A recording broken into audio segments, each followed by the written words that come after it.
जय महाकाल। आज ही उज्जैन से सुबह सुबह पुणे आया हूँ। महाकालेश्वर का दर्शन करने के बाद इस वीडियो के माध्यम से कुछ चीज़ें मैं थोड़ा क्लियर करना चाहूँगा कि उज्जैन जाएं तो क्या देखें, मतलब दर्शन क्या करना है आपको, कहाँ अगर रुकना है या कहाँ भोजन पानी ग्रहण करना है। वैसे सारी व्यवस्थाएं तो हैं वहाँ, लेकिन कुछ चीज़ें जिस पे सबको विशेष ध्यान देना चाहिए। एक तो चीज़ है कि मैं कभी भी जब यात्रा में जाता हूँ ना, तो होटल वोटल जो होता है ये सब चीज़ें पहले से मतलब बुक करके मैं नहीं रखता, क्योंकि अगर हम यात्रा में जा रहे हैं तो प्रभु करेगा व्यवस्था, ये मान के मैं चलता हूँ।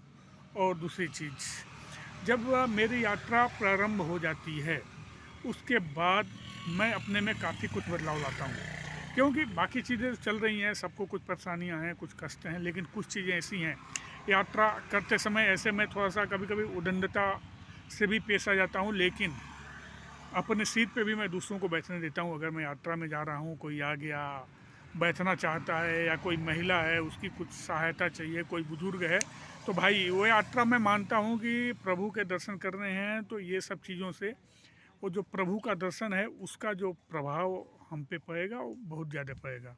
तो ये सब चीज़ें करते हुए, आनंद लेते हुए यात्रा का, लोगों से बातचीत करते हुए, अगर वहाँ और भी लोग पहले गए हैं, जाने वाले हैं ना, तो उनसे उसी बारे में बात करते हुए, और क्योंकि कुछ नई नई जानकारी मिल जाती है, कब कहाँ किसके द्वारा क्या जानकारी मिलेगी वो पता नहीं चलती है। तो बातचीत करते हुए आप यात्रा अपनी शुरू कीजिए। हाँ, उज्जैन पहुंचने के बाद स्टेशन पे ही एक अवंतिका करके गेस्ट हाउस भी है, मतलब होटल टाइप का है। थोड़ा सा महंगा है, मतलब कि कुछ लोगों के लिए महंगा भी नहीं है, लेकिन ठीक है, फिर भी कुछ 2400 2200 वो दिन भर के लिए ही मांग रहे थे। मैं सुबह में पहुंचा और बोला कि मुझे शाम को निकल जाना है, फिर भी वो कुछ कितने, कुछ 2200 रुपये। हम दो लोग थे, मियाँ बीवी, पति पत्नी थे। फिर हम वहाँ से आगे निकले। फिर एक रिक्शे वाले से पूछे कि भाई मुझे आप कहीं ऐसी जगह ले चलो, क्योंकि हमारी शाम को फिर वापसी ट्रेन है, थोड़ा नहा धो लें हम लोग, और फिर नहा धो के महाकाल के दर्शन को निकल जाएंगे। तो देखिए, प्रभु की इच्छा करता है व्यवस्था वो। वो रिक्शा वाला हमको लेके एक छोड़ दिया एक जगह पे, बोला कि यहाँ सर बहुत सारे होटल हैं, गेस्ट हाउस हैं, आप बात कर लीजिए। फिर मैं एक गेस्ट हाउस में बात किया, तो वो 500 रुपये बोले कि एक रूम आपको दे दूंगा और दिन भर आप केवल अभी नहीं, मतलब नहाने धोने के लिए नहीं, दिन भर उपयोग कीजिए और शाम को ट्रेन पकड़ने के पहले आप निकल जाइए। तो 500 रुपया उन्होंने लिया। और मैं बोलूँ कि वो 500 रुपये बहुत ही, वो कुछ भी मतलब मायने नहीं रखता है, क्योंकि जब उन्होंने की वो दे दिया, एक रूम का टॉयलेट बाथरूम सब कुछ था, फिर आराम से नहाए धोए वहाँ। और उन्होंने ये भी बताया कि सामने ही पैदल आप जाइए, महाकाल के दर्शन कीजिए। हाँ, अब देखिए, जब हम महाकाल के दर्शन के लिए निकले तो उस समय भी एकदम जो मस्तिष्क है थोड़ा कूल, और फालतू की चीज़ें न सोचते हुए मन में ओम नमः शिवाय का जाप, महाकाल का आपने चित्र तो देखा ही होगा, उसकी छाया मन में बसाए फिर हम निकले। क्योंकि क्या होता है ना, हम फालतू की चीज़ों में लगे रहते हैं और मतलब कि वो जो हमारा जाना होता है उतना सफल नहीं हो पाता। तो फिर जब हम पति पत्नी वहाँ पहुँचे, और रास्ते में जो भी मिल रहा है थोड़ा प्रेम से उनसे बात करते, जय महाकाल, ओम नमः शिवाय, हर हर महादेव का जप करते हुए। और वहाँ मतलब कि पैसे दे के भी, टिकट वाली भी लाइन है, लेकिन हम सिंपल लाइन से ही गए, क्योंकि वहाँ से जाना ही चाहिए। जब दर्शन करने जा रहे हैं तो कम से कम इतना समय तो होना चाहिए कि थोड़ा सा हम पैदल चलें, थोड़ा अधिक समय तक हम लाइन में खड़े रहें। और जब हम लाइन में खड़े रहते हैं या पैदल चलते हैं, तो अगर आप सकारात्मक सोच रखते हैं ना, तो वो आनंद आता है, एक परमानंद की प्राप्ति होती है। कुछ भी ऐसा नहीं लगता है कि अरे बाप रे तभी से लाइन में खड़े हैं, ये हुआ वो हुआ, तो वो सारी चीज़ें नहीं होती हैं। तो फिर भगवान भोलेनाथ का नाम लेते हुए हम पहुंच गए, और एक जोश आ रहा था, जय महाकाल, ओम नमः शिवाय का जाप करते हुए। फिर दर्शन करने के बाद जब मैं बाहर निकला, क्योंकि हम लोग कुछ चाय वाय पिए नहीं थे, कुछ खाए भी नहीं थे, निकले और फिर एक जगह गए, एक दुकान पे पोहा खाने, इंदौरी पोहे। तो वहाँ तब तक क्या देखा ना कि एक दो लोग ऐसे, आपको मालूम है, भिक्षुक टाइप के लोग आ जाते हैं। तो मैं उनको बोला कि भैया हम भी कुछ नाश्ता कर रहे हैं, आपको भी कुछ करना है तो कर लो।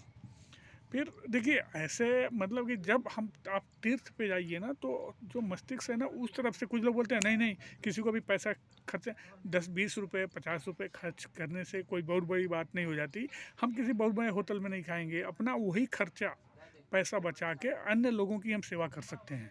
तो फिर क्या हुआ कि कुछ मिल गए लोग उनको, फिर कुछ पकौड़ी वकौड़ी खाए, क्या भजिया वजिया, और भी एक दो लोगों को खिलाया, उसमें आनंद है। 10-20 रुपये बहुत बड़ी चीज़ नहीं है और वो हम अपने खर्चे से ही कम कर सकते हैं।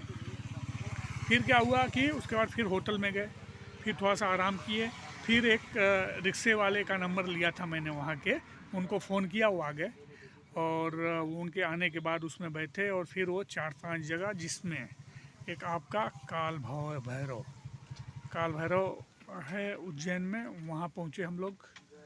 और काल भैरव का दर्शन करने के बाद काफ़ी भीड़ थी और वहाँ बहुत सारे बंदर हैं, तो आप जब भी जाइए तो रास्ते में से तो केला वेला उनके लिए आप लेके जा सकते हैं। वहाँ गए और वो दर्शन करने के बाद काल भैरव का, फिर वहाँ से हम निकले थे ये ग्रहराज महामंगल का जो जन्म स्थान है वहाँ। फिर वहाँ से क्षिप्रा नदी है बगल में, उनके दर्शन किए। उनका दर्शन करने के बाद हम वहाँ से निकले और चले गए संदीपनी आश्रम। तो संदीपनी आश्रम वही है जहाँ भगवान कृष्ण और सुदामा जी ने विद्या अध्ययन किया था। अभी तो काफ़ी कुछ बदल गया है वहाँ, बहुत सारे मंदिर भी बन गए हैं अंदर, लेकिन काफ़ी अब बढ़िया है देखने योग्य। अब मतलब भगवान जहाँ पढ़ाई किए हों, जहाँ अध्ययन किए हों, वह जगह अपने आप में तो बहुत ही सुकून देने वाली थी।